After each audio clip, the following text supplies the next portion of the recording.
Hey, everybody, this is Mark Mitchell, head pollster of The Honest Poll, thehonestpoll.com. Make sure you go check out Grassroots Truthcast at grassrootstruthcast.com with Gene Valentino and subscribe while you're there. It's a great show. It's finally here, our second annual mega sale. This sale only comes around once a year, so take advantage of the best offers ever while you can. For example, save 50% on our Giza Dream bed sheets as low as $29.98. And for the first time ever on TV, My Pillow mattresses and My Pillow mattress toppers as low as $99.98. And you save 50% on our Lux Pure 6-piece towel sets. Regular $69.98, now only $39.98. And our best-selling standard My Pillows, regular $49.98, on sale for $17.98. Wait on it, mega sale, only $14.98. So go to mypillow.com or call the number on your screen. Use this promo code to take advantage of our second annual mega sale. But wait, there's more. To make the mega sale even more special, when you order right now, your order's going to ship absolutely free. Hi, friends. Gene Valentino. Let's get right to it. Senator Rick Scott is with me today. Just got out of a hearing earlier today. The Governmental Affairs House Oversight review of the issue that's been pending. It's been pending for over 6 years, Senator, on the antics of Mr. Anthony Fauci. Welcome aboard. Yeah, Gene, it's so frustrating. You know, we had the hearing last week and all we wanted was answers. You know, we know his diary was out there, and he was saying that different in his diary what he was telling all of us. And just think of the impact he had. Millions of people died in this country. People took a vaccine and died the day they took the vaccine. Families couldn't go see their loved ones when they passed because of Anthony Fauci. We have no idea, what the government did with regard to funding gain of function. We have no good information on the origin, about everybody. All the evidence is it was the Wuhan lab, which he says it wasn't, because he's trying to cover up. It appears he's trying to cover up the fact that he paid for gain of function. We got people that took the vaccine that shouldn't have taken it. We got people that died because they didn't get the medicine they wanted. We got families that have long-term COVID, lost, and also. I mean, it's endless. This guy's just a complete liar. He's not a hero. He's a villain. He caused more and more death than anybody in my lifetime, other than probably people that have like Stalin and people like that. Well, there's millions of people in the United States of America, not just the state of Florida, which you've served coming in your second term as United States Senator, but millions of people through the nation are proud of the leadership you've shown on this issue, that you have not let it die and fall by the wayside. What I have a deeper problem with is, okay, so it's now voted in. It's going to be handed off to the DOJ for analysis and hopefully a prosecution of some sorts, yes? I hope so. I mean, he needs to be prosecuted for his lies. He had a pardon. All he had to do was tell the truth. All he had to do was tell the truth. Is it fair to say you might have acquiesced and been a little gentler in your words had he shown some willingness to be apologetic over some of this? Because clearly in the first session, you were quite angry, and you made it clear he needs to go to jail, is basically what you said, and so did some other senators. Americans by their general nature are very compassionate people, but there's a level of discontent and refusal. They want to see justice now. Can you make sure justice occurs here? I believe it's going to happen. I believe the Department of Justice is going to do their job. And look, their state AG is now looking into him. Now we have information about his cell phone, his government-issued cell phone. So we're going to be going through that. And if it is as inconsistent as his diary, it's going to look really bad for him. It's just going to prove that what he wanted was fame. He didn't care about you. He wanted to get rich. He was more interested in his, sitting down and having dinner with Jake Tapper than making sure Americans stayed alive. Why did it take an entrepreneur like a Donald J. Trump, like a Elon Musk, like a successful businessman like Senator Rick Scott, and other entrepreneurs who have had more success in business making money, having to step up and ask the rest of the Congress to show accountability? What's the defect in Congress that must also be changed to cause Senator Blumenthal, Senator Hassan, and Senator Peters vehemently just, one side of the issue only? They're not voting for you just because of a party line defect and because of this filibuster. What can we do to change the system to make your organization more accountable to the United States citizens? Well, first off, you got to elect better people. You got to elect people that are really committed to doing what they said. When you campaign, you make promises to the people. If you don't live up to your promises, you shouldn't get reelected. I tell people, and you got to go vote. If you don't go vote and you don't get information on the candidates, then you can't really complain because you had that opportunity. Only in America, do we have real elections where you can pick whoever you want. So you've got to do that. So I hope that's what people do and say, that person is not doing their job, or that person promised me something, they're not doing it. So don't elect them. You don't have to vote party line. You vote for the person that's going to get what they told you done. But up here, what happens? People, they just want power, so they vote with the party, or they want campaign contributions from the right people, so they do whatever that person tells them. I find it interesting on the political side to listen to the Democrats squeal about this, because under the Pelosi leadership, and when Chuck Schumer had more control, coming back to him in a minute, you guys had no say at all in your subcommittees. Here you are providing an opportunity for them to have a say and input and information, and they're reaching for straws on not having the information that you had to adjudicate this matter. What say you?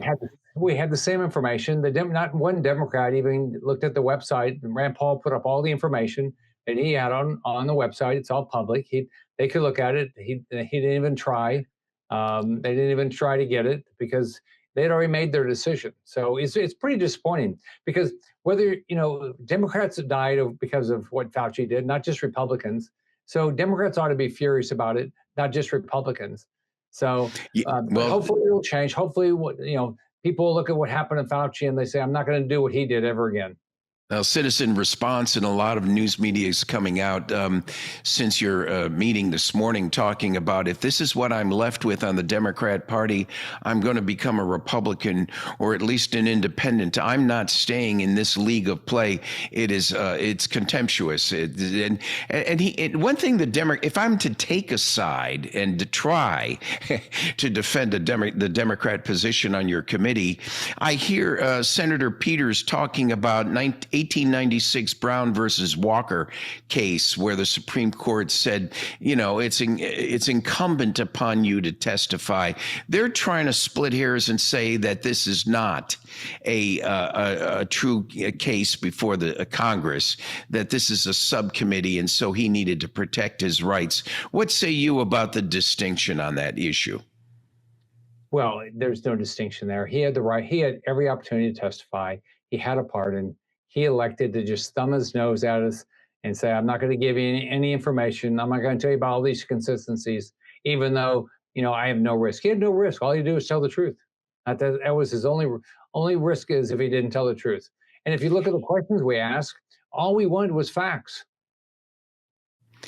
Well, the facts have certainly been there for 6 years, and my hope is that the average American person realizes what you've known for 6 years, and that there's been a contemptuous level of behavior to hide those facts from the American public. It's now coming out. Any other comments about this morning's meeting you can bring out?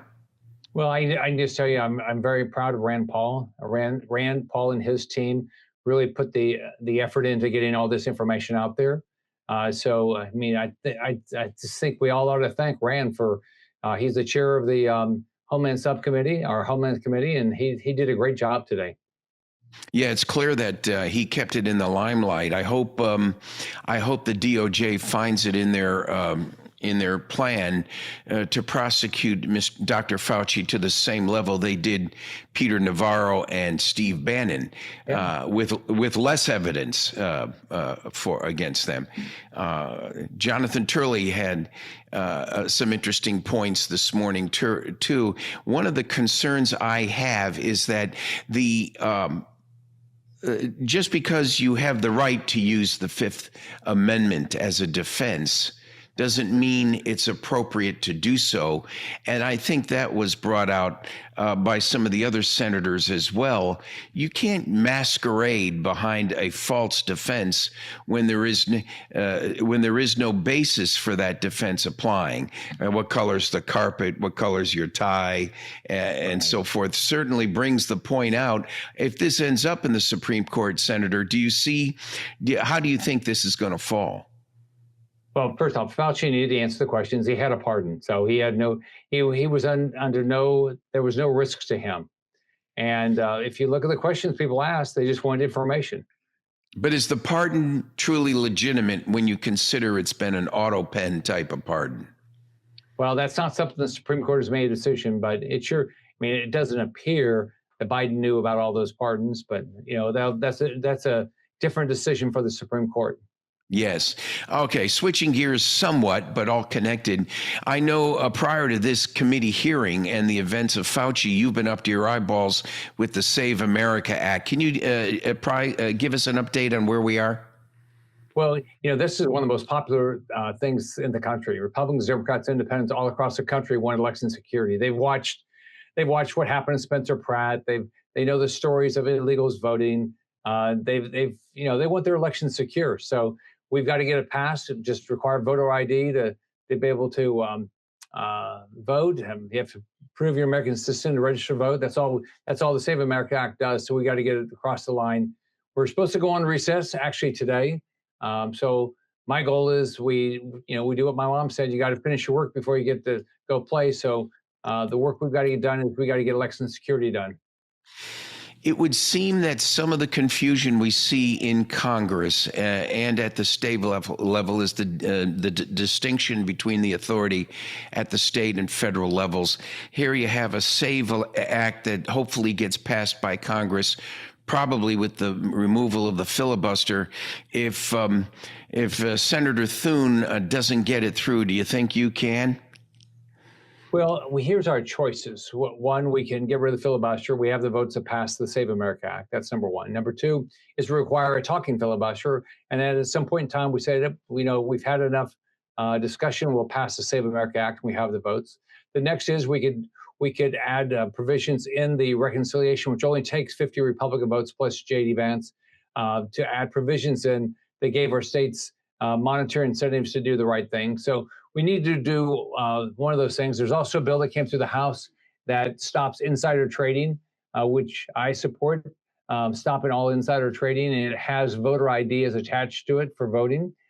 So maybe we can get it done that way. But if we don't vote on it, we're not going to get it done. So that's why I continue to push our leadership team here to take the votes, stay in time, stay to get this stuff done. I don't think we should be going home until we have election security tackled. And that sounds like a corporate executive with a corporate background who focuses on targets and objectives and not political convenience that socialists think about in their scheme. I'm concerned about the overall pulling of the filibuster to allow us to go forward. They say the Democrats are going to do it anyway. Well, I don't want to think that the Democrats will have majority at any point in time. So I would hope that the filibuster is pulled personally.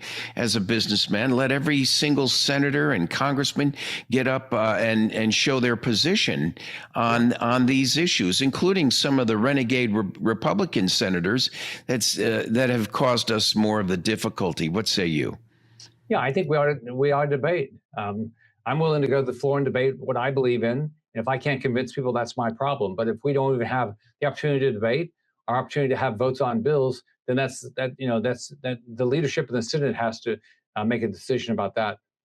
Yeah, but aren't you frustrated in the least when you have to allow state attorneys general to step up and try to prosecute? Tommy Tuberville, running for office over in Alabama, says if I have it my way, I'm going to keep Anthony Fauci in courts until the end, his last day on Earth. To me, it should be handled as a federal issue. The fact that the states have to step up and try to pick up where the federal government is tied up in knots on these issues is terribly frustrating for the American citizen. Yeah. The bottom line is, I think the American citizens want answers. So whoever can get them the answer, I think they're going to be appreciative of whoever gets them the answer, whether it's at the state level, federal level, whatever level it is. The American public wants answers. They want them and they need them. And I know your schedule is full. I was hoping with the G7, switching gears again, that the president was able to show a big win with his memorandum of understanding or some agreement with Iran through his emissaries to secure a peace. Whether Iran lives by it or not, as you know, is a different story.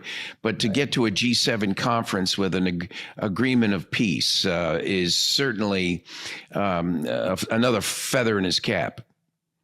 Yeah, I mean, look, the Iranian regime is frustrating. I don't see how they're going to. I don't think they have enough pressure to change. It seems to me that we're going to have to every so often bomb them to make sure they don't have a nuclear weapon. The president's doing the right thing. He wants diplomacy.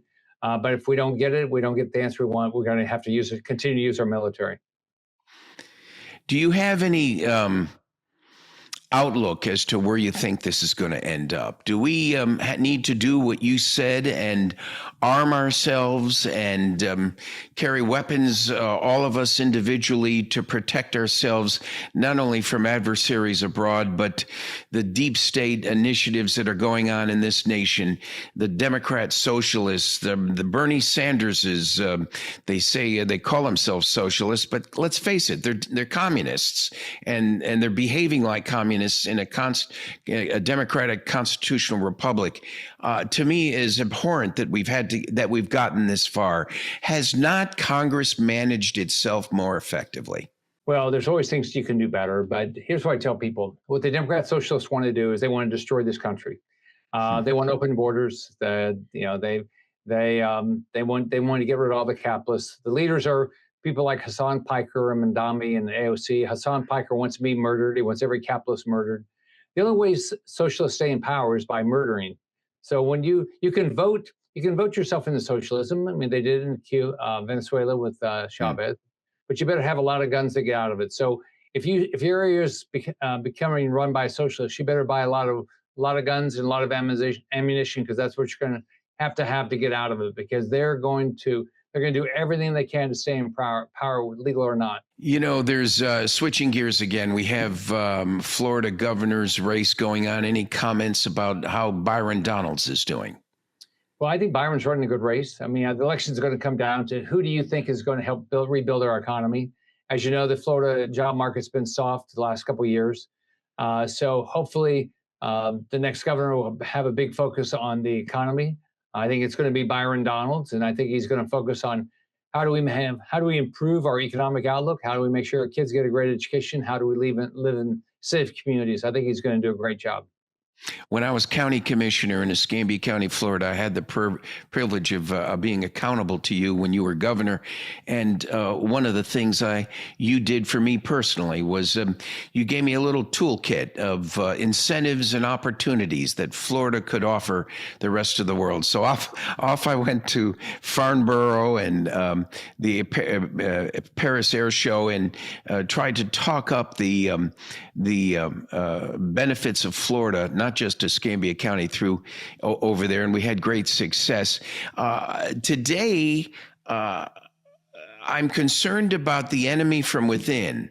For example, what's the Chinese role in thwarting anti-data center movement that the president and you are promoting so aggressively? Well, the Chinese government's despicable. They're killing our kids with fentanyl. They're stealing our jobs. They're putting a lot of disinformation out to destroy our way of life. They hate us. They want to dominate us. And so stop buying Chinese. Stop buying anything Chinese. Anything made in China, send it back. Nothing at all. You should not buy anything from China.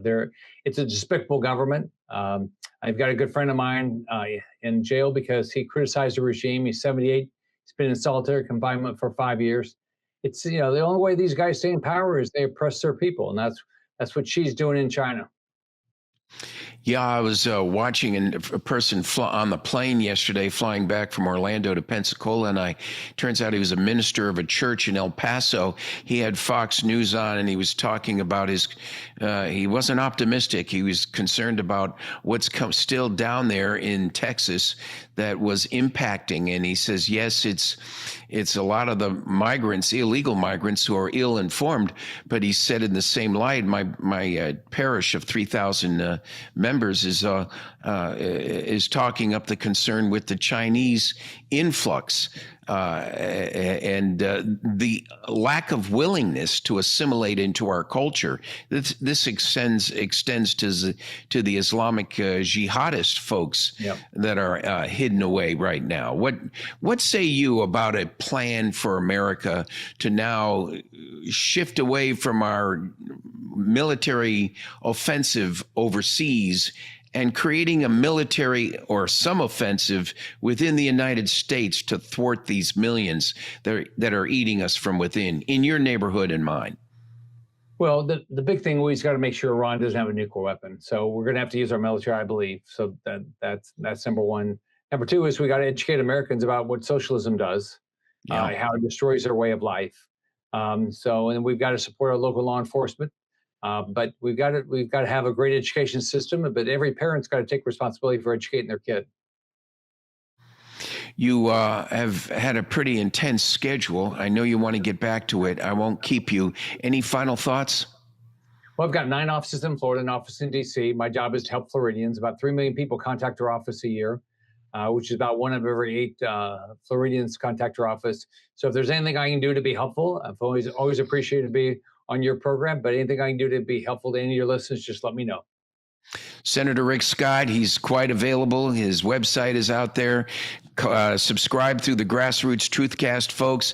If you have a question or concern for the senator, I'll make sure it gets to his office and that it's addressed appropriately. Senator, thank you for joining me here today. Bye, Gene. Everybody, always good to see. Take care now. Bye-bye. It's finally here, our 2nd annual mega sale. This sale only comes around once a year, so take advantage of the best offers ever while you can. For example, save 50% on our Giza Dream bed sheets, as low as $29.98. And for the first time ever on TV, MyPillow mattresses and MyPillow mattress toppers, as low as $99.98. And you save 50% on our Lux Pure 6-piece towel sets, regular $69.98, now only $39.98. And our best-selling standard MyPillows, regular $49.98, on sale for $17.98. Wait on it, mega sale, only $14.98. So go to MyPillow.com or call the number on your screen. Use this promo code to take advantage of our 2nd annual mega sale. But wait, there's more. To make the mega sale even more special, when you order right now, your order's going to ship absolutely free.